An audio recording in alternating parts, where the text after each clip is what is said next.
الحمد لله والصلاة والسلام على رسول الله وعلى آله وصحبه ومن والاه أما بعد. Hier, bihamdillahi azza wa jal, nous avons commencé l'histoire de Nuh alayhi salam. On a vu entre Adam alayhi salam et l'envoi de Nuh, il y a eu 10 siècles ou 10 générations. Et cela, l'envoi de Nuh alayhi salam a eu lieu suite à l'apparition du polythéisme sur la terre d'Allah subhanahu wa ta'ala. Et cela dû à l'exagération portée à l'égard de 5 personnes pieuses dont le nom a été cité dans Sourate Nuh. وقالوا لا تذرن آلهتكم ولا تذرن ودا ولا سواعا ولا يغوث ويعوق ونسرا. On a vu le Athar ibn Abbas radiallahu anhu dans lequel il nous dit que ce sont le nom de 5 personnes pieuses du peuple de Nuh. On a également expliqué le respect qu'on doit vouer aux prophètes et aux personnes pieuses, alayhim as-salatu was-salam, mais cela sans exagération. Le prophète sallallahu alayhi wa sallam nous a interdit d'exagérer à son sujet dans les éloges. On doit donc les aimer, les prendre pour exemple, les respecter, mais en aucun cas les adorer, ni les faire sortir du caractère de serviteur d'Allah subhanahu wa ta'ala. On a également défini al-shirk. On a vu la gravité de ce péché, c'est le pire péché. On a vu qu'il se divisait en deux, al-shirkul akbar wal-asghar, le grand polythéisme faisant sortir de l'islam, contrairement au petit polythéisme.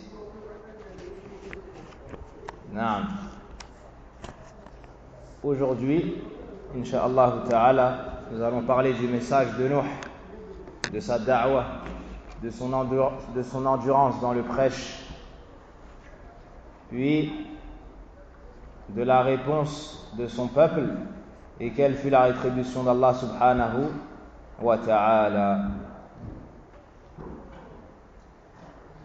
إذن لما وقع الشرك في أرض الله بعث الله نوحا إلى هذا القوم، وأول ما قال لهم يا قوم اعبدوا الله ما لكم من إله غيره.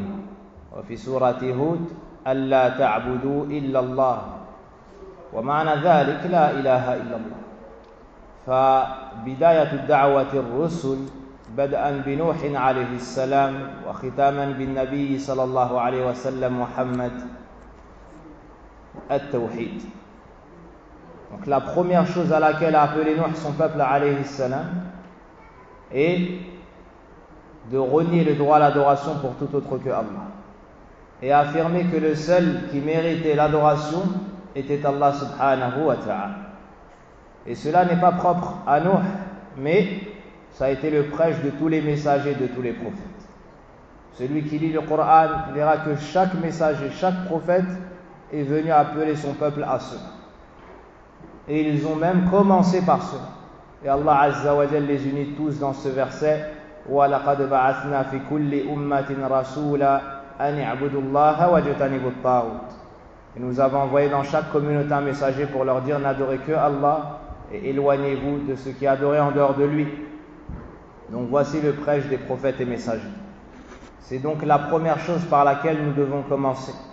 C'est la chose la plus importante que nous devons étudier, maîtriser, enseigner, transmettre. Le prêche de celui qui veut la réussite doit être basé sur la ilaha illallah. Celui qui n'a pas cette base, son prêche ne sera pas béni et il ne réussira pas. Il ne réussira pas car il sera sorti de la voie des prophètes et messagers avant lui. Et c'est ainsi que le prophète sallallahu alayhi wa sallam Muhammad a éduqué ses compagnons. Par exemple, lorsqu'il envoya Mu'adh radiallahu anhu au Yémen, il lui dit Ya Mu'adh, innaka ta'ti qawman ahla kitab, falyakun awwal ma tad'uhum ilay an yuwahhidullah. في رواية شهادة أن لا إله إلا الله. Donc, lorsque le prophète sallallahu alayhi wa sallam a envoyé Mu'adh au Yémen, il lui a enseigné comment faire ad-da'wa et par quoi il devait commencer. Il lui a dit, tu vas te rendre à un peuple des gens du livre. Que la première chose à laquelle tu les appelles soit l'unicité d'Allah. Soit la ilaha illallah. فإنهم أطاعوك لذلك فأعلمهم أن الله افترض عليهم 5 صلوات في اليوم والليلة. S'ils t'obéissent dans cela, s'ils rejettent les fausses divinités et unifient Allah d'un culte sincère, à ce moment-là seulement, après cette étape, enseigne-leur qu'Allah leur a ordonné 5 prières de jour comme de nuit. Donc tu ne passes pas à la prière si ce n'est après la première base, si ce n'est après le tawhid, si ce n'est après la ilaha illallah. Celui qui ne reconnaît pas cela, on ne l'appelle pas à la suite de la législation de l'islam.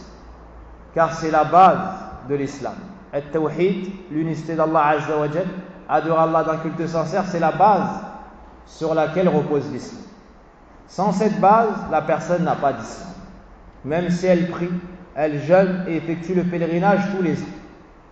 Tant qu'elle n'a pas cette base, la ilaha illallah, elle n'a pas d'islam. C'est donc la parole la plus importante. Nous devons donc la comprendre. Que signifie la ilaha illallah? La ilaha illallah, ma'nah, la ma'bouda bihaqqin illallah. Le sens de la ilaha illallah est nulle divinité ne mérite véritablement d'être adorée excepté Allah. Donc, cette parole se compose de 2 piliers. La ilaha, c'est le premier pilier, c'est la partie négative. Illallah, c'est le deuxième pilier, c'est la partie affirmative. Tu dois donc renier le droit à l'adoration pour tout autre que Allah. Puis affirmer que le seul à mériter entièrement toute l'adoration est Allah subhanahu wa ta'ala.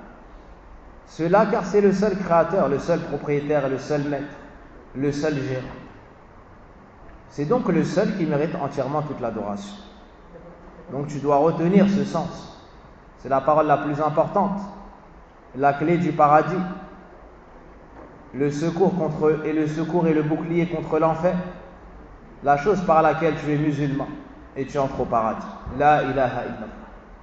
Donc le sens de la ilaha illallah est la ma'bouda bihaqqin illallah. Allah nous dit dans son livre ذَلِكَ بِأَنَّ اللَّهَ هُوَ الْحَقِّ وَأَنَّ مَا يَدْعُونَ مِن دُونِ الْبَاطِلِ. Et ceci est car Allah est la vérité et ce qu'ils invoquent en dehors de lui est le faux.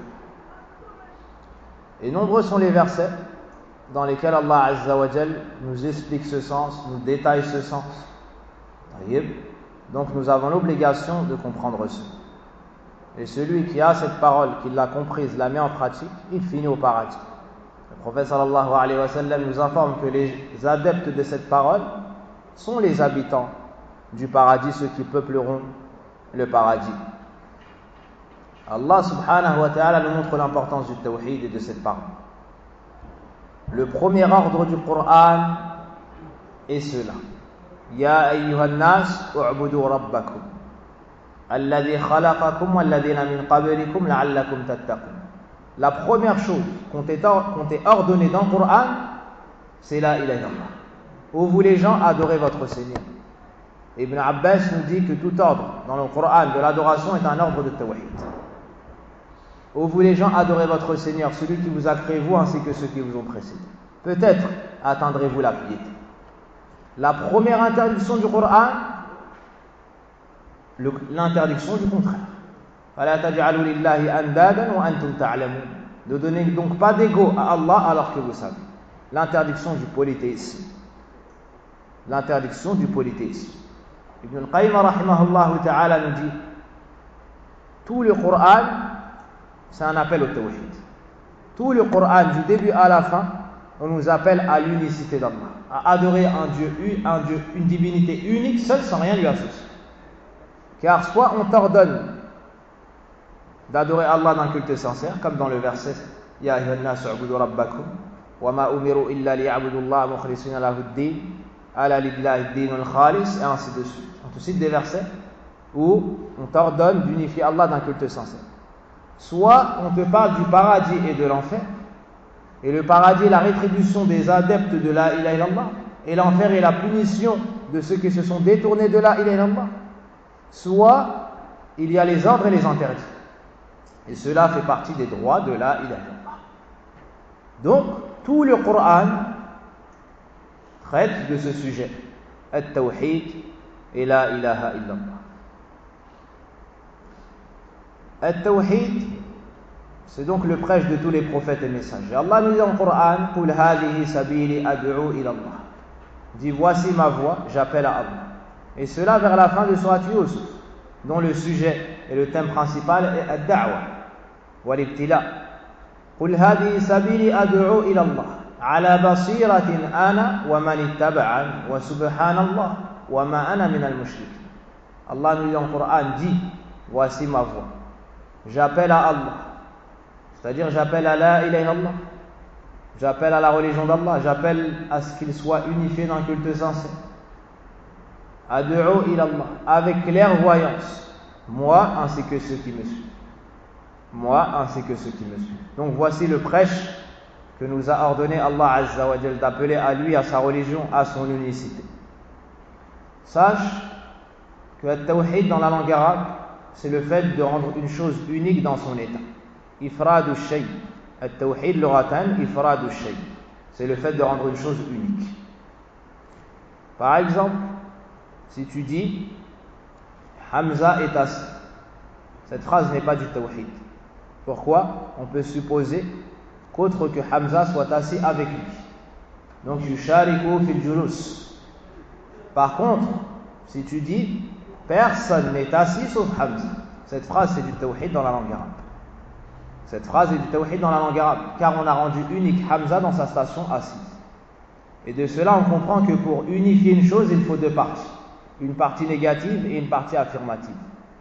Car la partie négative seule n'empêche, Mada entraîne le néant.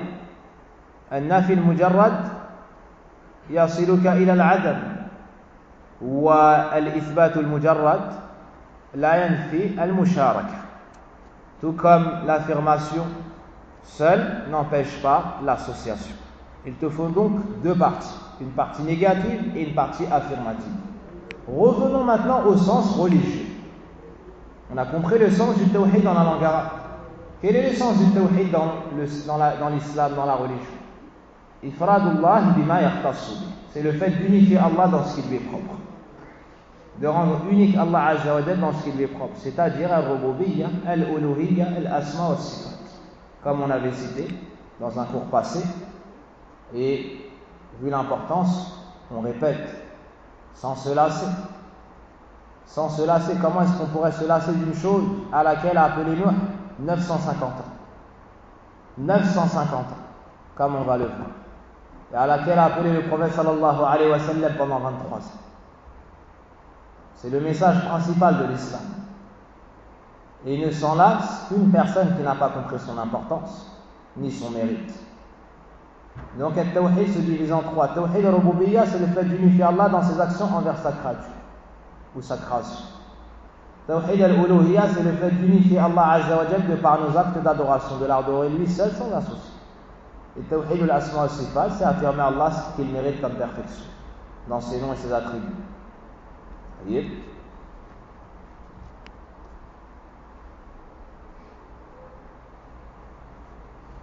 Donc toute leur vie, les prophètes ont appelé à cela. Nuh alayhi salam a demandé à son peuple d'adorer Allah et leur a dit qu'ils n'ont pas d'autre divinité en dehors de lui. Est-ce qu'on doit comprendre de cela que le peuple de Nuh n'adorait pas Allah? On ne doit pas comprendre cela. Mais ils adoraient Allah et avec lui autre que lui. Donc ils sont tombés dans le polythéisme, dans al-shirku billah.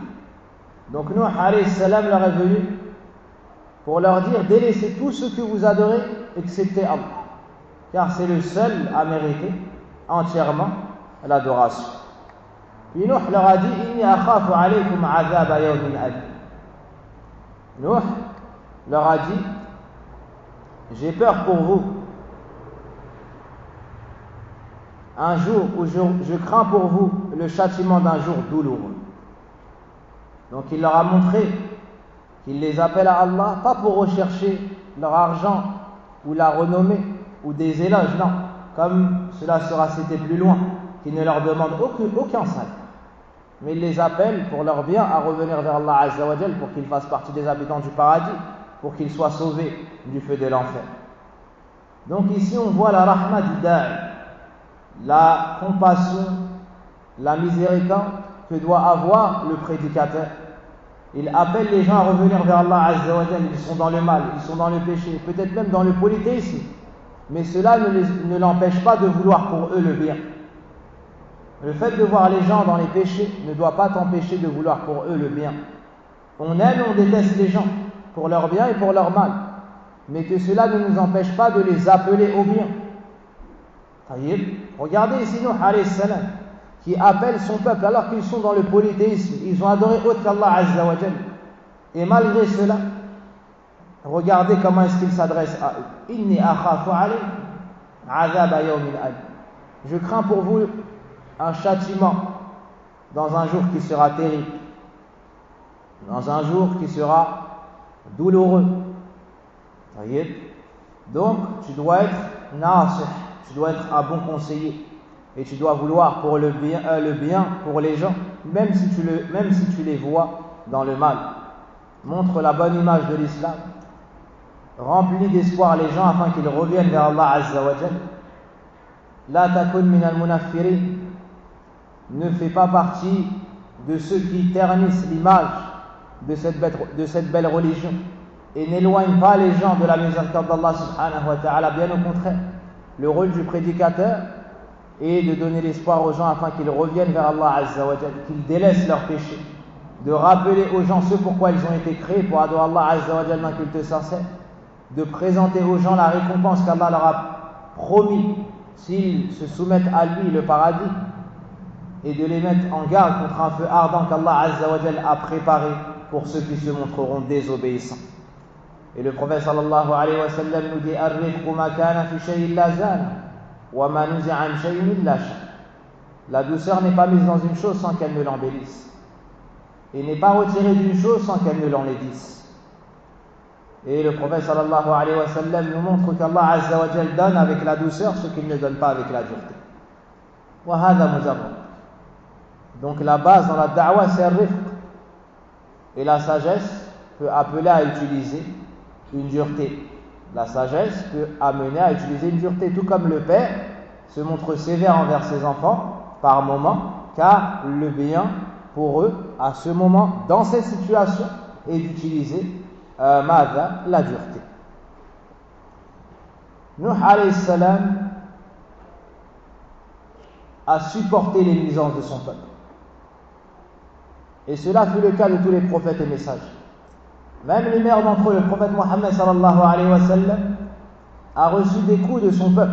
Vous imaginez la plus noble créature d'Allah Azza wa Jal qui vient appeler à la plus belle religion, l'islam, avec la meilleure parole, la ilaha illallah.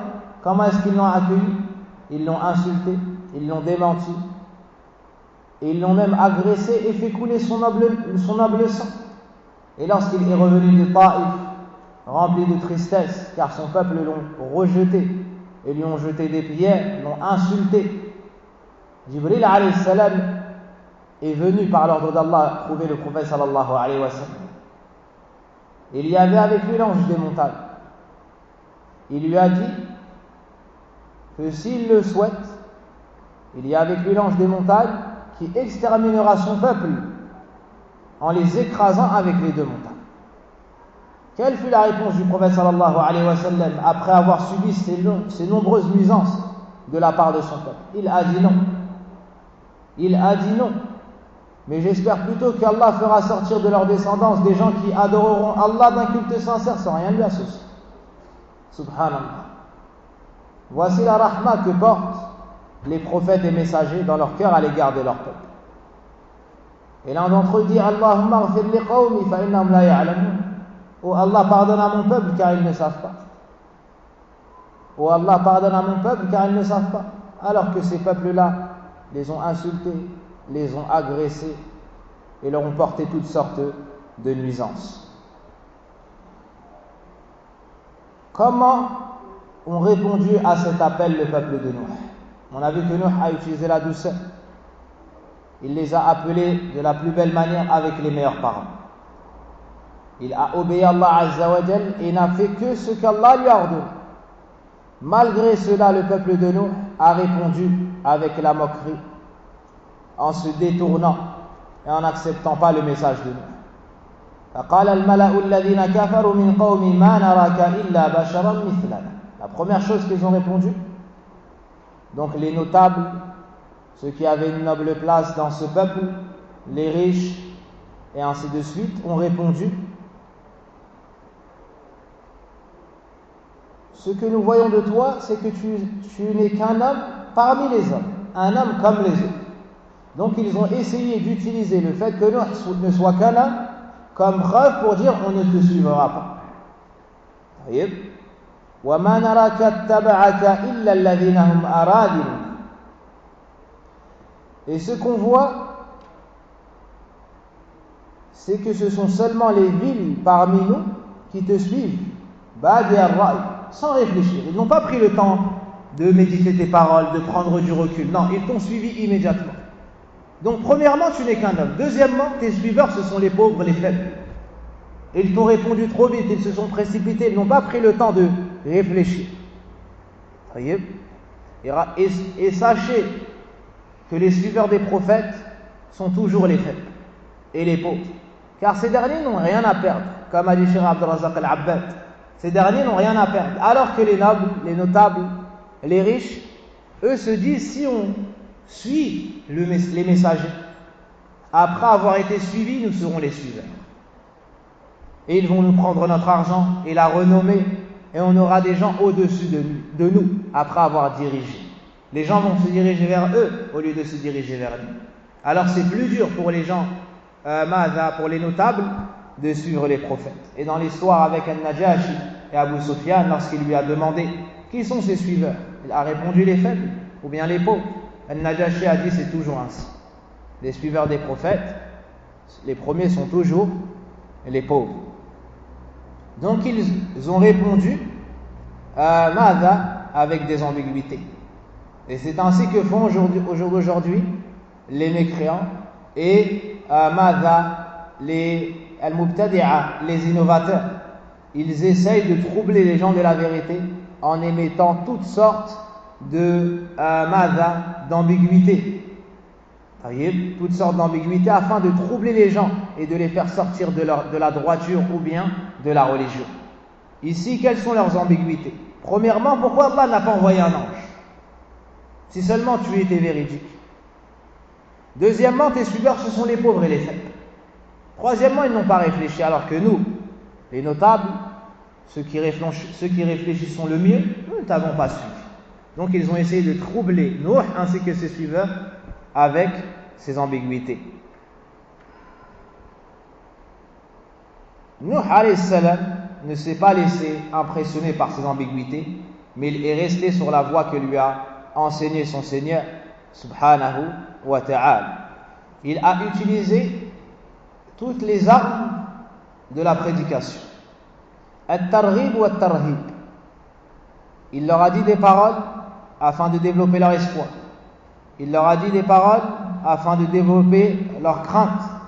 Il leur a fait un rappel qui a pour but de faire bouger les cœurs, de faire couler les larmes, de rappeler à la personne que ça n'est qu'une créature et qu'elle va revenir vers Allah pour être jugée.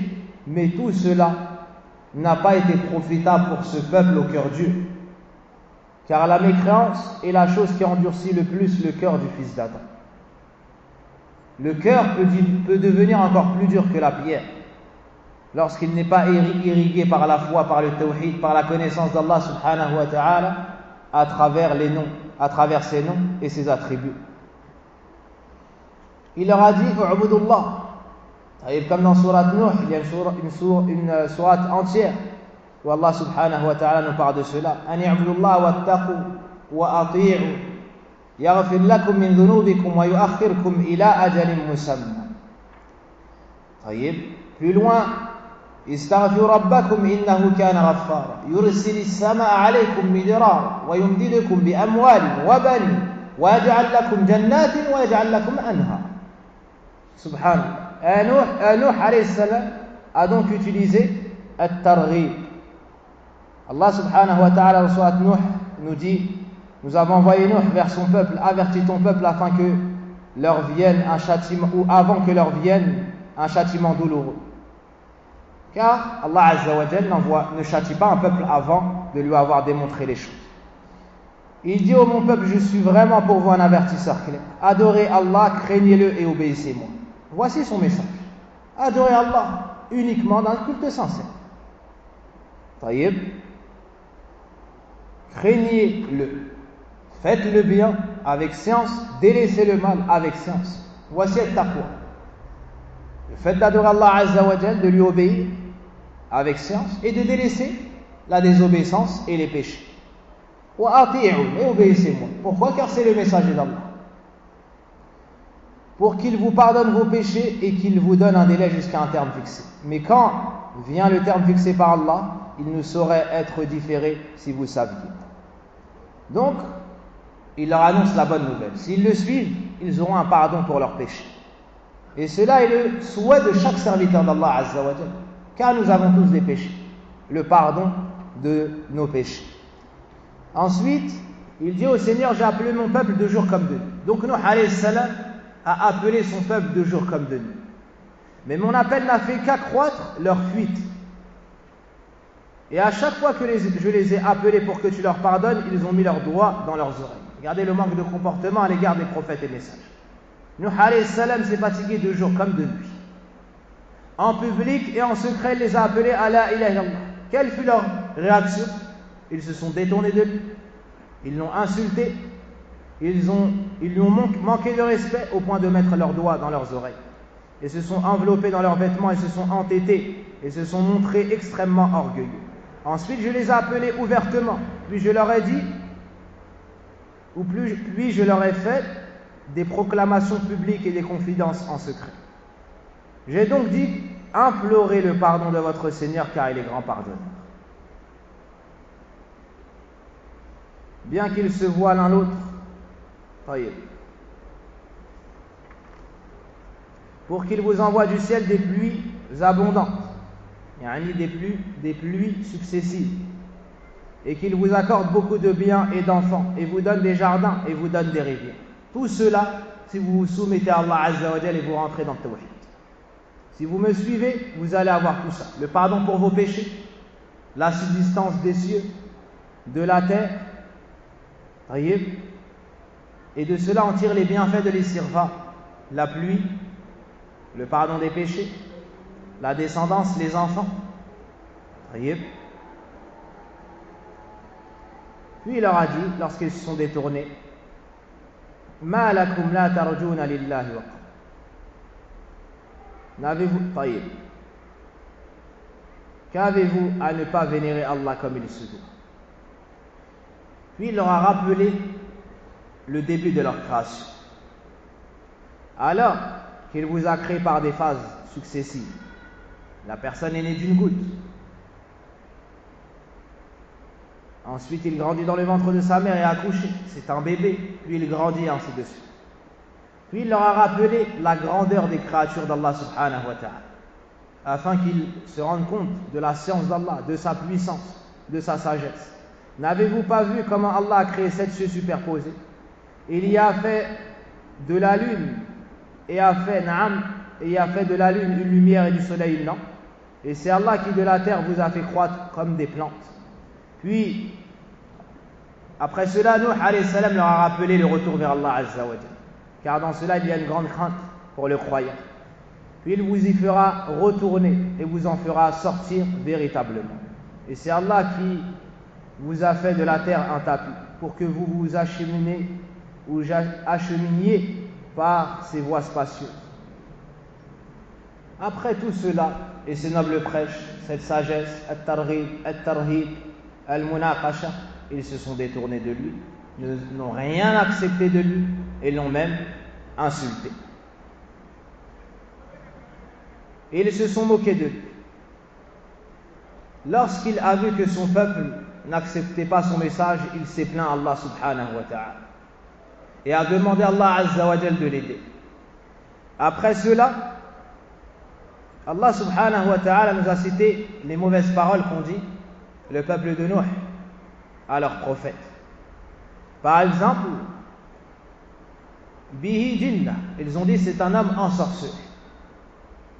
Ils ont dit kadhibin, c'est un menteur. Ils lui ont dit tu n'es qu'un homme, tes suiveurs sont des faibles, tu n'es qu'un menteur. Pourquoi les anges ne nous sont pas venus avec le message? Et toute mauvaise parole. Mais Nuh ne s'est pas découragé. Il est resté sur la voie qui lui a été ordonnée par son Seigneur. Et dans tout cela, il y a un apaisement pour le prêcheur lorsque les gens lui manquent de respect ou n'acceptent pas son message. Et c'est pour cela qu'Allah Azza wa Jal a dit au prophète sallallahu alayhi wa sallam en tasliya, comme réconfort, ma yuqalu laka illa ma qad qila lirrusul min qablik. Nous te disons que ce qui a été dit aux messagers avant toi, c'est-à-dire les mauvaises paroles comme sahir, kadhab, majnoun, menteur, ensorcelé, madha, et toutes mauvaises paroles. Après tout cela, Nuh alayhi salam leur a répondu avec un bon comportement. Ils l'ont insulté, lui ne les a pas insultés. Ils se sont moqués de lui, lui n'a pas dépassé les limites. قال يا قوم ليس بي ضلالة ولكني رسول من رب العالمين أو رسول رب العالمين. Ô mon peuple, je ne suis pas égaré. Car ils l'ont insulté et ils l'ont taxé d'égaré. Il leur a répondu, ô mon peuple, je ne suis pas égaré, mais je ne suis que le messager du Seigneur des mondes. Je ne suis que le messager du Seigneur des mondes. Si Nuh a reçu cela, le prêcheur après lui et après les prophètes et messagers ne doit pas s'attendre à être accueilli les bras ouverts, mais il doit s'attendre à la nuisance de son peuple et il devra faire preuve d'endurance comme l'a fait Nuh alayhi salam et les messagers après lui. C'est pour cela qu'Allah Azza wa Jal nous dit plus loin que Nuh a dit ولا ينفعكم نصحي إن أردت أن أنصح لكم إن كان الله يريد أن يغويكم هو ربكم وإليه ترجعون. Et mon conseil ne serait vous profiter au cas où je voudrais vous conseiller et qu'Allah veuille vous égarer. Il est votre Seigneur et c'est vers lui que vous serez ramenés. Tu peux appeler les gens de jour comme de nuit. Tu peux les appeler avec les meilleurs comportements et la plus grande science. Mais si Allah Azza wa Jal n'a pas guidé son cœur, sache qu'il ne sera pas guidé. Et de cela, tu comprends le grand bienfait sur ta personne d'avoir été guidé à l'islam et à la sunna du prophète sallallahu alayhi wa sallam. Ça n'est pas grâce à un tel ni grâce à un tel, mais c'est un bienfait d'Allah Azza wa Jal sur toi. Lawla Allah mahtadayna, comme ont dit les compagnons et le prophète sallallahu alayhi wa sallam. N'eût été Allah ou n'eût été Allah, nous n'aurions pas été guidés. Et regardez le prophète sallallahu alayhi wa sallam, pendant combien d'années il a fait da'wah, ses plus proches parents. Abu Talib par exemple, jusqu'à son lit de mort, il lui a fait da'wah. Il l'a appelé, Ya am, qul la ilaha illallah, kalimatan wahida, uhajju laka biha inda Allah. Il était sur son lit de mort, il lui a dit, ô mon oncle. Regardez la douceur avec laquelle il l'appelle, ô mon oncle. Dis une seule parole par laquelle je pourrais témoigner pour toi auprès d'Allah. Dis la ilaha illallah. À la fin, il adjana ala millati Abd al-Muttalib. Il est resté dans le polythéisme, sur la voie de ses ancêtres. Sur la voie de ses ancêtres. Donc même le prophète sallallahu alayhi wa sallam, Muhammad, la meilleure créature, n'a pas le pouvoir de diriger les cœurs. Allah Azza wa Jalla, à la suite de cet événement, a révélé innaka la tahdi man ahbabt, walakin Allah yahdi man yasha. Certes, tu ne guides pas qui tu aimes, mais Allah guide qui il veut. C'est Allah qui guide. Et sache que la guidée se divise en deux. Hidayatu tawfiq wal ilham wa hidayatu dilalati wal irshad. Il y a la guidée dans le sens de guider les cœurs et de permettre à la personne de suivre la bonne voie. Cela est propre à Allah. Wa min asma'illah al-hadi. Parmi les noms d'Allah, al-hadi. C'est le seul à pouvoir guider les cœurs et à permettre à la personne d'emprunter la bonne voie. Cela est propre à Allah Azza wa Jal. Personne ne procède la guider dans ce sens-là. Même les prophètes, ni les anges. La deuxième sorte de guider, c'est la guider dans le sens de montrer le chemin. Dans le sens de montrer le chemin. Et quant à cela, Allah Azza wa Jal a affirmé cette guidée en disant wa innaka la tahdi ila siratin mustaqim. Certes, tu guides sur le droit chemin. en s'adressant au prophète Mohammed sallallahu alayhi wa sallam dans le Coran. وَأَمَّا ثَمُودُ فَهَدَيْنَاهُمْ فَاسْتَحَبُّوا الْعَمَى. Allah nous dit en Coran, concernant Thamoud, nous les avons guidés, mais ils ont préféré rester aveugles. Dans le sens, nous leur avons démontré et montré le bon chemin. Mais ils ont préféré rester dans les gardes. Voyez ? Donc cela est un point très important. Et c'est le meilleur bienfait qu'Allah Azza wa Jalla accorde à son serviteur Al-Hidayah. Celui qui a été guidé à l'islam doit remercier Allah Azza wa Jalla sans cesse. Et demander à Allah Azza wa Jalla al-thabat, à être raffermi sur ce chemin. Et c'est la plus grande dua qui a été citée dans le Coran, dans la meilleure sourate du Coran, Al-Fatiha. Ihdina as-sirata al-mustaqim. Et avant de dire cette dua, Allah Azza wa Jalla t'a enseigné comment lui demander. En commençant par ses éloges et proclamer sa louange. Alhamdulillahi Rabbil Alamin, Ar-Rahman Ar-Rahim, Malik Yawmiddin. Ensuite, tu proclames l'unicité d'Allah dans la divinité. Iyyaka na'budu wa iyyaka nasta'in. Après tout cela seulement, tu dis Ihdina as-sirata al-mustaqim. Guide-nous sur le droit chemin. Sirata alladhina an'amta alayhim. Le chemin de ceux dont tu as comblé de tes bienfaits. Ghayr al-maghdubi alayhim wa la-ddallin. Non pas le chemin des égarés, ni de ceux qui encourent ta colère. Donc le fait qu'Allah te montre le bon chemin, te l'enseigne et te permette de l'emprunter et d'y rester, c'est le plus grand bienfait. Et tu as tellement besoin de cette guidée qu'Allah Azza wa Jalla t'a rendu cette dua obligatoire au minimum 17 fois par jour. Au minimum 17 fois par jour, dans chaque salat. Dans chaque raka'ah, tu prononces cette dua. Et si tu pries une prière nafila, surrogatoire, ta prière ne sera pas valable sans avoir demandé à Allah Azza wa Jalla l'hidayah. Donc cela nous montre l'importance de la guidée. Et Ibn al-Qayyim rahimahullah ta'ala nous dit que l'homme a plus besoin de la guidée que l'air avec laquelle il respire. L'imam Ahmed rahimahullah ta'ala, si je ne me trompe pas, une parole semblable. بعد هذه الدعوة المباركة الطويلة المستمرة المبنية على العلم والحكمة والرفق قال قوم نوح وقالوا لا تذرن آلهتكم ولا تذرن ودا ولا سواعا ولا يغوث ويعوق ونسر. Après ce prêche magnifique, orné de la meilleure manière, de douceur, de science, d'exhortation, quelle fut la réponse du peuple de Nuh?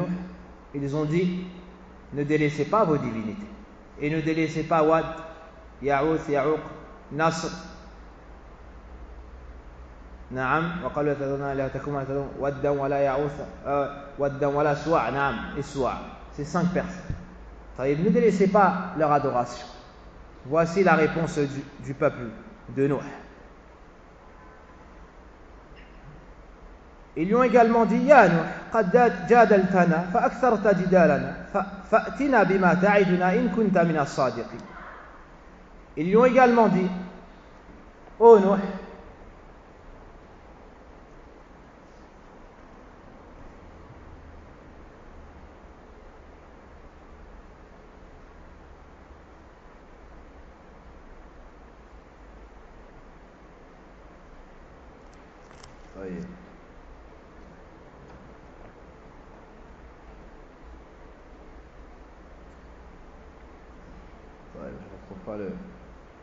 ils dirent ô Noé, tu as disputé avec nous et multiplié les discussions.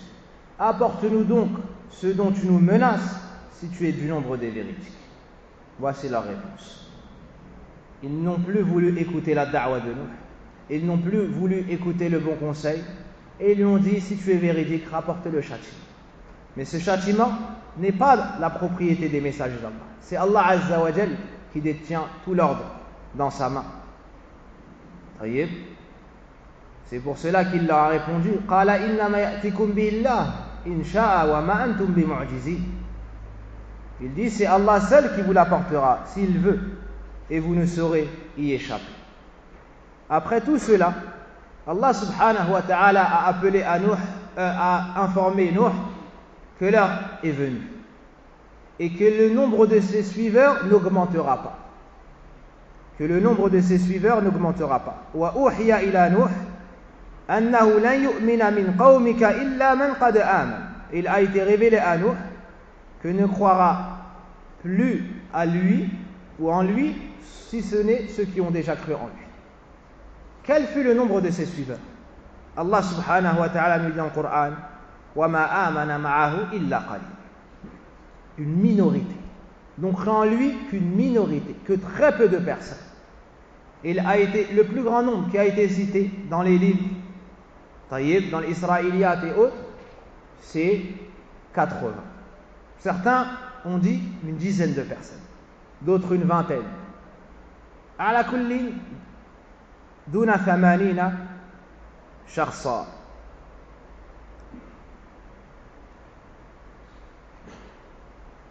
بل دون 40, plutôt moins de 40. Le maximum de ce qui a été cité, c'est 40. وحسبنا ما ذكر الله سبحانه وتعالى في القرآن أنهم قليل. Et nous suffit ce qui a été cité dans le Coran. Ils sont très peu. Alors qu'Allah Azza wa Jal nous dit que Nuh a fait da'wa à son peuple 1000 ans sauf 50, moins 50. C'est-à-dire 950 ans. Pendant 950 ans, il les a appelés à l'islam, à la ilaha illallah. Combien ont cru en lui? Une minorité. Très peu de personnes l'ont suivi. À ce moment-là, Nuh alayhi salam a fait dua contre son peuple et a demandé le secours d'Allah subhanahu wa ta'ala. قال نوح ربي لا تذر على الأرض من الكافرين ديارا. Il a demandé à Allah Azza wa Jal d'exterminer tous les kuffars qui se trouvent sur la terre. Pourquoi? Car si ils vivent et enfantent, ces gens-là vont faire du shirk et égarer les serviteurs d'Allah subhanahu wa ta'ala qui seraient sur at-tawhid, comme cela a été cité à la fin de surat Nuh. Puis Allah Azza wa Jal a ordonné à Nuh une autre chose. Wasna'il fulk. Il lui a ordonné de construire l'arche, un bateau immense. Un bateau immense sur lequel ils devront monter lorsque le châtiment d'Allah Azza wa Jal viendra. Car comme vous le savez tous, le peuple de Nuh a reçu comme châtiment at-tufan, la tempête. طيب واصنع الفلك بأعيننا ووحينا ولا تخاطبني في الذين ظلموا إنهم مغرقون. Et construis l'arche sous nos yeux et d'après notre révélation, et ne m'interpelle plus au sujet des injustes, car ils seront noyés. Nuh alayhi salam a donc été éprouvé une fois de plus. Et c'est le cas pour tous les prédicateurs. Pour voir lequel d'entre eux sera le véridique et lequel d'entre eux va délaisser da'wa, va faiblir. Et sachez que Nuh alayhi salam n'est pas devenu le premier de Ulil Azm, le premier messager envoyé aux gens de la terre, ni n'a fait partie de Ulul Azm min ar-Rusul, si ce n'est après avoir été éprouvé et réussi ses épreuves. Donc il a construit l'arche avec les croyants. Il fut dit qu'il a mis 100 ans pour avoir le bois nécessaire à construire l'arche. Et qu'il aurait même planté des arbres, attendu qu'ils poussent, pris le bois pour pouvoir faire l'arche. Donc il a pris énormément de temps et ça a été extrêmement difficile. Et ce bateau avait 3 degrés. Le en bas, le premier, pour ad-dawab, pour les bêtes. Ensuite, le milieu pour al-mu'minun, pour les croyants. Et le dessus du bateau pour at-tuyur, pour les oiseaux. Allah subhanahu wa ta'ala lui a dit de prendre de chaque espèce un mâle et une femelle. De chaque espèce, un mâle et une femelle, et de les faire entrer sur l'arche. وَيَصْنَعُ الْفُلْكَ وَكُلَّمَا مَرَّ عَلَيْهِ مَلَأٌ مِّن قَوْمِهِ سَخِرُوا مِنْهُ. Une autre épreuve encore pour Nuh, et il construisit l'arche. Et à chaque fois que les notables de son peuple passaient près de lui, ils se moquaient de lui. Imaginez un messager en train de construire un arche dans cette épreuve difficile, et à chaque fois que les mécréants de son peuple passaient à côté de lui, ils se moquaient de lui. Ils se moquaient de lui. Les savants ont dit par 2 choses. Premièrement, Ya Nuh, kunta nabiyyan fasirta najjar. La première chose, ils lui ont dit, oh Nuh, on croyait que tu étais un prophète, maintenant tu es devenu charpentier. D'accord? Ils se moquaient de lui ainsi. Tu construis, tu travailles le bois maintenant, alors qu'auparavant tu nous disais que tu étais un prophète. La deuxième chose, leur deuxième façon de se moquer de lui était en disant As-safina la yajri illa ala al-ma wa anta ala al-ard. Ils lui ont dit le bateau ne peut voguer que sur l'eau et toi tu es sur la terre ferme. Mais Nuh alayhi salam, avec la certitude de ce qu'avait cité son Seigneur, ils vont être noyés, il va y avoir de l'eau sur cette terre ferme, il y aura de l'eau. Mais ces gens-là se sont moqués de lui. Nuh alayhi salam leur a répondu In taskharu minna fa inna naskharu minkum kama taskharu. Si vous vous moquez de nous, eh bien nous nous moquerons de vous comme vous vous moquiez de nous. Pas plus. Et Cheikh Fawzan hafidhahullah ta'ala nous dit de cela, on tire que le croyant ne se moque pas des gens en premier. Mais si on lui dit une parole, il a le droit de répondre. Il a le droit de répondre. Parmi ce qui nous montre le mérite de Nuh également,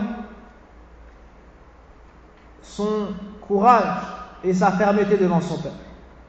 Ils étaient en majorité, ils étaient donc faibles devant eux. Mais la force de sa aqida, de sa croyance ferme en Allah Azza wa Jalla et sa promesse, son courage, sa religion, a fait qu'il les a défiés. Et Allah subhanahu wa ta'ala nous cite cela dans Surat Yunus. وَاتْلُ عَلَيْهِمْ نَبَأَ نُوحٍ إِذْ قَالَ لِقَوْمِهِ يَا قَوْمِ إِنْ كَانَ كَبُرَ عَلَيْكُمْ مَقَامِي وَتَذْكِيرِي بِآيَاتِ اللَّهِ فَعَلَى اللَّهِ تَوَكَّلْتُ فَأَجْمِعُوا أَمْرَكُمْ وَشُرَكَاءَكُمْ ثُمَّ لَا يَكُنْ أَمْرُكُمْ عَلَيْكُمْ غُمًّا ثُمَّ اقْضُوا إِلَيَّ وَلَا تُنذِرُوا. Allah subhanahu wa ta'ala nous montre comment Nuh alayhi salam a défié son peuple en leur disant que s'ils avaient trouvé le temps long et qu'ils se sont lassés, et s'ils se sont lassés de son message et des versets et des signes qu'il leur cite émanant d'Allah subhanahu wa ta'ala, c'est en Allah azza wa jalla qu'il a placé sa confiance. Regardez tawakkul, Nuh alayhi salam, comment Nuh a eu confiance en Allah et a placé en Nuh sa confiance et abandonné en lui, a placé en Allah azza wa jalla sa confiance et abandonné en lui ses espoirs. Il leur a dit réunissez-vous tous et ne divergez pas, puis faites de moi ce que bon vous semble. Et ils n'ont pu rien lui faire car Nuh alayhi salam était au service d'Allah azza wa jalla. Et celui qui se met au service d'Allah et de la religion d'Allah azza wa jalla, Allah le préserve. Tout comme il a préservé Ibrahim alayhi salam lorsqu'il a été jeté dans le feu. Tout comme il a préservé Moussa alayhi salam lorsqu'il y avait derrière lui Pharaon et son peuple et devant lui la mer. Il lui a frayé un chemin et une issue. Tout comme il a préservé le prophète sallallahu alayhi wa sallam le jour de l'Ahzab, le jour des coalisés, lorsque toutes les tribus de Médine se sont unies contre lui à l'aide des gens du livre. Allah azza wa jalla l'a préservé en envoyant un vent. Wa hakadha wa man yatawakkal ala Allah fa huwa hasbuh. Celui qui place sa confiance en Allah azza wa jalla, Allah lui suffit. Et le prophète sallallahu alayhi wa sallam nous dit si du premier au dernier, les djinns et les hommes s'unissaient pour te faire un mal, ils ne pourraient pas le faire, sauf ce qu'Allah t'a décrété. Subhanallah. Si tout le monde se réunit, ils ne pourront pas te nuire, sauf ce qu'Allah t'a déjà écrit dans le destin. Avec cela, tu vois que celui qui place sa confiance en Allah Azza wa Jal, personne ne peut lui nuire. Tout comme ce fut le cas pour Nuh alayhi salam, et on voit donc son courage et sa fermeté. On tire une grande faïda de cela. Celui qui connaît Allah Azza wa Jal et qui a pleinement confiance en lui, il deviendra un serviteur fort et n'aura peur de personne en dehors d'Allah subhanahu wa ta'ala. Allah subhanahu wa ta'ala a donc ordonné à Nuh de faire cette arche qui était faite de planches et de clous. Taïb. Dat walwahin wa dusur, comme dans surat Al-Qamar. Et Allah Azza wa Jal a donné à Nuh un signe. Ce signe, c'est lorsque l'eau sera rentrée dans le four. Ça, comme cela a été cité dans Tafsir al-Jalalayn, cela est le signe du châtiment d'Allah Azza wa Jal. Donc, lorsque l'eau aura rempli ce four, tu devras te dépêcher de monter sur l'arche avec les croyants. Allah Azza wa Jalla dit dans le Coran Hatta idha jaa amruna wa farat tannu qul nahmil fiha min kulli zawjayn ithnayn wa ahlaka illa man sabaqa alayhi alqawl ay man kana kafiran kama qala as-Sa'di. طيب.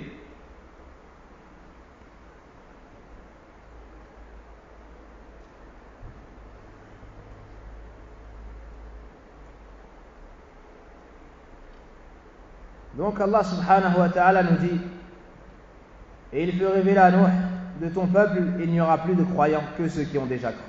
Ne t'afflige pas de ce qu'ils faisaient, et construis l'arche sous nos yeux, et d'après notre révélation, et ne m'interpelle plus au sujet des injustes, car ils vont être noyés. Et il construisait l'arche, et à chaque fois que des notables de son peuple passaient près de lui, il se moquait de lui. Si vous vous moquez de nous, eh bien, nous nous moquerons de vous, comme vous vous moquez de nous. Et vous saurez bientôt à qui viendra un châtiment qui l'humiliera et sur qui s'abattra un châtiment durable. Puis lorsque notre commandement vint et que le four se mit à bouillir, à bouillonner d'eau, voici le signe qu'Allah Azza wa Jal lui avait donné. Puis lorsque notre commandement vint et que le four se mit à bouillonner d'eau, nous dîmes, charge, c'est-à-dire dans l'arche, un couple de chaque espèce ainsi que ta famille, sauf ceux contre qui le décret est déjà prononcé, c'est-à-dire les mécréants. Donc prends de chaque espèce un mâle et une femelle et monte sur l'arche, comme a dit l'imam Sa'di dans son tafsir. Or ceux qui avaient cru avec lui étaient peu nombreux. Et il dit, montez dedans, que sa course et son mouillage soient au nom d'Allah. Certes, mon Seigneur est pardonneur et miséricordieux. Et elle vogua et les emporta au milieu des vagues comme des montagnes. طيب. حتى إذا جاء أمرنا وفار التنور قلنا احمل فيها من كل زوجين اثنين وأهلك إلا من سبق عليه القول وما آمن معه إلا قليل. وقال اركبوا فيها بسم الله مجراها ومرساها إن ربي غفور رحيم. وهي تجري بهم في موج كالجبال ونادى نوح ابنه. Donc ils sont montés sur l'arche. Allah Azza wa Jal a ordonné au ciel de pleuvoir et a ordonné à la terre de faire jaillir son eau. Il y a eu tellement d'eau qu'Allah subhanahu wa ta'ala a décrit les vagues comme des montagnes. Imaginez cela. Nuh vogue sur ce bateau et il y a des vagues devant lui à l'image de montagnes, telles des montagnes dans leur grandeur et leur immensité. À ce moment-là, Nuh alayhi salam a vu son fils. Les historiens ont dit que Nuh alayhi salam avait 4 enfants, 4 garçons. Un s'appelait Ham, l'autre Sam, l'autre Yafis, et le dernier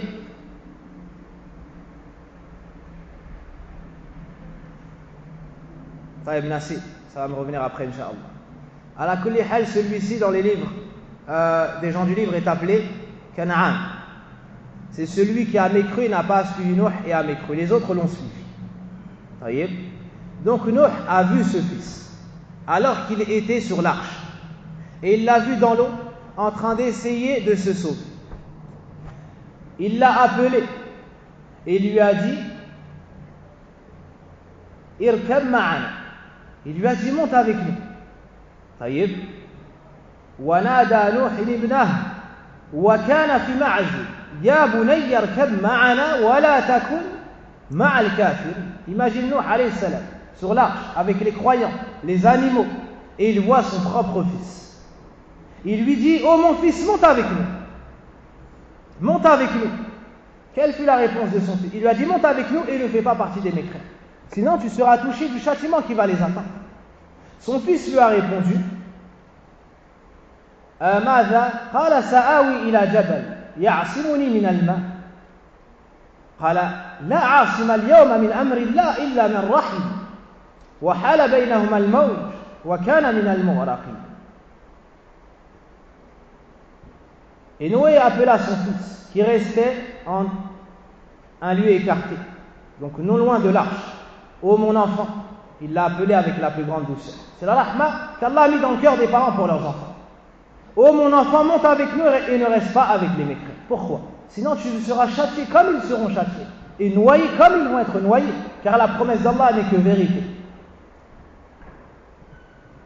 Il répondit, c'est-à-dire son fils, je vais me réfugier vers un mont, une montagne élevée qui me protégera de l'eau. Il a cru que en ce jour et ce châtiment, il y avait une issue sauf dans la foi. Alors Nuh alayhi salam lui a dit, il n'y aura aujourd'hui aucun protecteur contre l'ordre d'Allah. Aucun protecteur, ni force, ni personne, ni montagne, ni bouclier, ni rempart. Tous périront, sauf ceux à qui Allah a fait miséricorde, c'est-à-dire les croyants. Et il fut dit, ô terre, absorbe ton eau. Ensuite, il y a donc eu la noyade de ce fils. Il est donc décédé. Car Allah Azza wa Jalla avait ordonné au ciel de pleuvoir et à la terre de faire sortir son eau.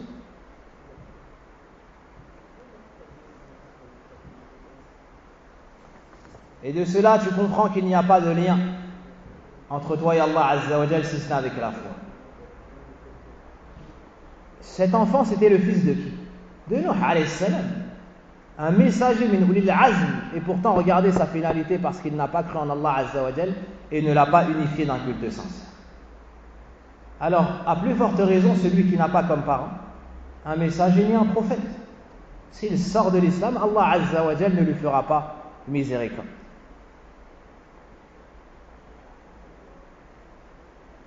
Allah subhanahu wa ta'ala dans Surat Al-Qamar nous a décrit l'intensité de cette eau qui a jailli et qui est tombée dessus. فَفَتَحْنَا أَبْوَابَ السَّمَاءِ بِمَاءٍ مُنْهَمِرٍ وَفَجَّرْنَا الْأَرْضَ عُيُونًا فَالْتَقَى الْمَاء أي ماء السماء بماء الأرض فَالْتَقَى الْمَاء عَلَى أَمْرٍ قَدْ قُدِرَ. Nous ouvrîmes alors les portes du ciel à une eau torrentielle. Donc l'eau est descendue avec abondance. Et fîmes jaillir la terre en source. L'eau est tombée du ciel et est sortie de la terre. Les eaux se rencontrèrent, c'est-à-dire l'eau du ciel avec l'eau de la terre, d'après un ordre qui était déjà décrété dans une chose faite. Donc ici on voit la gravité de la situation et que l'eau est sortie de toutes parts.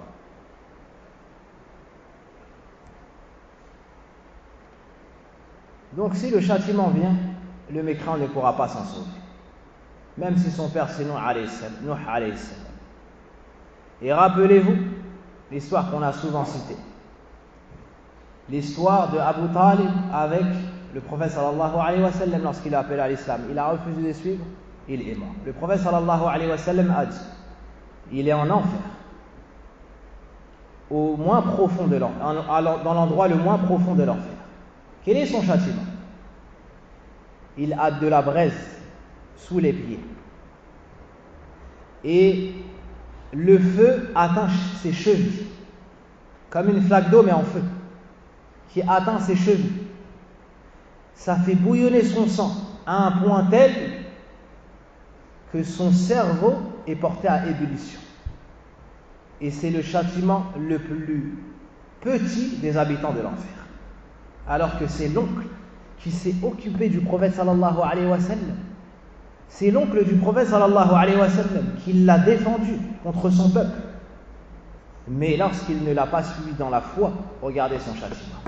Il est en enfer, il a de la braise qui fait sous les pieds, qui fait bouillonner son sang au point d'atteindre le cerveau et ça fait bouillonner son cerveau. Et il dit, je suis celui qui souffre le plus, alors que c'est celui qui souffre le moins. Voici le châtiment de son oncle. Et rappelez-vous de l'histoire d'Ibrahim alayhi salam avec son peuple, plutôt avec son père yawm al-qiyamah. Yalqa Ibrahim abahu azar yawm al-qiyamah ala wajhi qatara wa ghaba. Le prophète sallallahu alayhi wa sallam nous dit qu'Ibrahim alayhi salam va rencontrer son peuple yawm al-qiyamah. Et il y aura sur son visage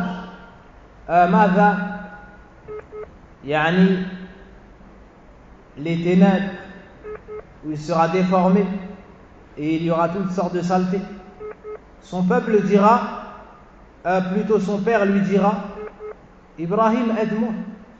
Ibrahim alayhi salam lui répondra, oh mon père, ne t'avais-je pas dit de me suivre? Alors, Azar répondra à Ibrahim alayhi salam, aujourd'hui je ne te désobéirai pas. aide-moi, aujourd'hui je t'obéirai. Dis-moi ce qu'il faut faire pour être sauvé. Mais ce jour-là, ce sera trop tard. Alors Ibrahim alayhi salam, et vous savez tous qui est Ibrahim alayhi salam, Khalil Rahman, l'ami intime d'Allah, un des meilleurs prophètes, le meilleur des prophètes et des messagers après le prophète Mohammed sallallahu alayhi wa sallam. C'est lui qui a cassé les idoles de sa main. Il dira: ô mon Seigneur, tu m'as promis de ne pas m'humilier le jour de la rétribution. Et quelle plus grande humiliation que de voir son père jeté et éloigné, c'est-à-dire dans l'enfer. Alors Allah Azza wa Jal répondra: écoutez cette réponse. Inni harramtul jannah ala al-kafir. J'ai interdit le paradis aux mécréants. Qui est-ce qui s'adresse à Allah? Ibrahim alayhi salam, son bien-aimé. Pourtant Allah Azza wa Jal refusera son appel. Puis il dira: oh Ibrahim, regarde sous tes pieds. Ibrahim alayhi salam verra quoi? Une hyène, la femelle du hyène. Et on ordonnera aux anges de la prendre par les pattes. Donc cette hyène sera le père d'Ibrahim alayhi salam qui sera transformé. Il va être représenté et transformé en hyène. On va prendre cette hyène par les pattes et la jeter en enfer. Voici la finalité du père d'Ibrahim alayhi salam. Donc on ne s'étonne pas si le fils de Nuh alayhi salam a péri du fait qu'il n'a pas prononcé la ilaha illallah et n'a pas suivi son prophète et son messager qui était en plus de cela son père. Après tout cela, وَقِيلَ يَا أَرْضُ بْلَعِي مَاءَكِ وَيَا سَمَاء أَقْلِعِي وَغِيضَ الماء أي وتوقف أو نقص الماء وقضي الأمر واستوت على الجود. Après tout cela, Allah subhanahu wa ta'ala ordonna au ciel de cesser de pleuvoir, aux nuages de cesser de pleuvoir, et à la terre de ravaler son eau. Et l'arche s'est arrêtée sur Al-Joud. Al-Joudi, c'est une montagne. Les savants ont dit, soit c'est Ismu Jins, c'est un nom commun, d'accord, qu'on donne à toutes les montagnes, soit c'est un nom propre qu'avait une montagne.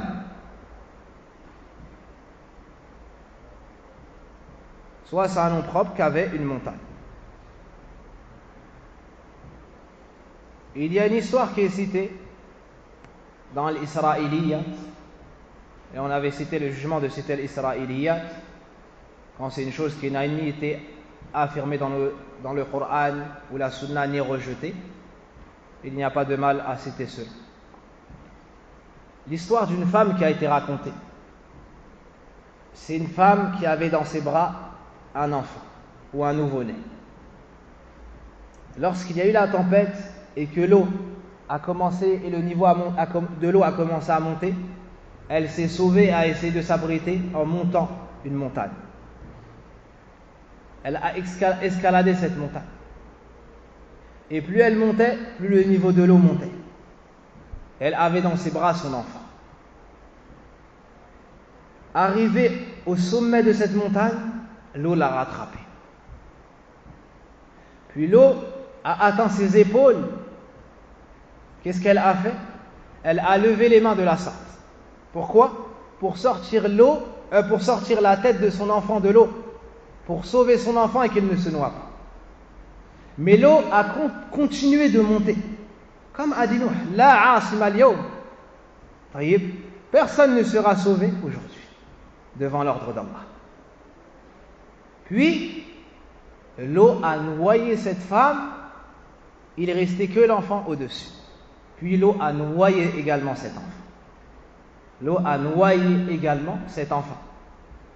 Et il fut dit, لو رحم الله أحدا من قوم نوح لرحم أم الصبي.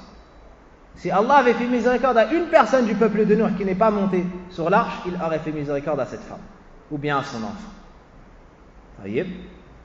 هذا مما يذكر. Donc les historiens ont cité que Nuh est monté avec un groupe de croyants, les animaux et 3 de ses enfants, car il en avait 4. le quatrième ayant péri. Le premier, c'est Ham, et de sa descendance sont venus les Berbères, al-Barbar wa Soudan, les Berbères et les Noirs. Ensuite, son fils Yafis, ou bien Sam, de sa descendance sont venus al-Arab, les Arabes, al-Rum wal-Furs, les Romains et les Perses. Ensuite, Yafis, et de sa descendance est venu al-Turk, Ya'juj wa Ma'juj, les Mongols, le peuple de Ya'juj et de Ma'juj. Et le dernier, Yam, et c'est celui qui s'est noyé et dont on trouve l'appellation dans les livres des gens du livre, qui est Canaan, c'est celui qui est mort kafir. Donc il y a de nombreuses leçons dans l'histoire de la noyade du fils de Nuh. Et le fait de rechercher l'aide auprès d'Allah subhanahu wa ta'ala dans toutes les situations. Monter au nom d'Allah, on vogue au nom d'Allah. Donc tu dis toujours Bismillah afin de rechercher son aide, afin de rechercher sa bénédiction et son aide. Aussi on voit que Nuh a bien éduqué ses enfants, mais que lorsqu'Allah Azza wa Jal décrète que l'enfant ne fasse pas partie des gens de la foi, il ne fera pas partie des gens de la foi. On voit l'importance de l'éducation. Et lisez Surat Luqman et comment Luqman a éduqué son enfant en l'appelant Tawhid, à la bonne aqida, puis à la prière, à la bienfaisance envers les parents, à craindre Allah Azza wa Jal, al-muraqaba, le bon comportement envers les gens, al-tawadu, et ainsi de suite. Après tout cela, et on va finir sur ça, Nuh alayhi salam a appelé Allah subhanahu wa ta'ala car il n'a pas compris pourquoi son enfant a péri alors qu'auparavant Allah Azza wa Jal lui avait dit de faire monter sur le bateau sa famille et il lui avait promis de sauver sa famille. Donc Nuh alayhi salam a dit, donc wanada Nuh rabba faqala rabbi inna ibni min ahli wa inna wa'daka al-haq wa anta ahkamul hakimin. Et Noé invoqua son Seigneur et dit, ô mon Seigneur, certes mon fils est de ma famille et ta promesse est vérité et tu es le plus juste des juges. Nuh alayhi salam ne s'est pas révolté contre les destins, mais comme Allah Azza wa Jal lui avait fait cette promesse et que Allah Azza wa Jal est tout le temps véridique, Nuh alayhi salam a voulu comprendre. Nuh alayhi salam a voulu comprendre. C'est pour ça qu'il lui a dit, tu es le plus juste. Je ne me mets pas devant le décret et je sais que tout ce que tu fais n'est que sagesse et justice. Allah a répondu, قال يا نوح إنه ليس من أهلك إنه عمل غير صالح فلا تسألني ما ليس لك به علم نعم إني أعظك أن تكون من الجاهلين. Il dit, ô Noé, donc Allah, il n'est pas de ta famille, il n'est pas de ta famille, car il a commis un acte infâme. Ne me demande pas ce dont tu n'as aucune connaissance. Je t'exhorte afin que tu ne sois pas du nombre des ignorants.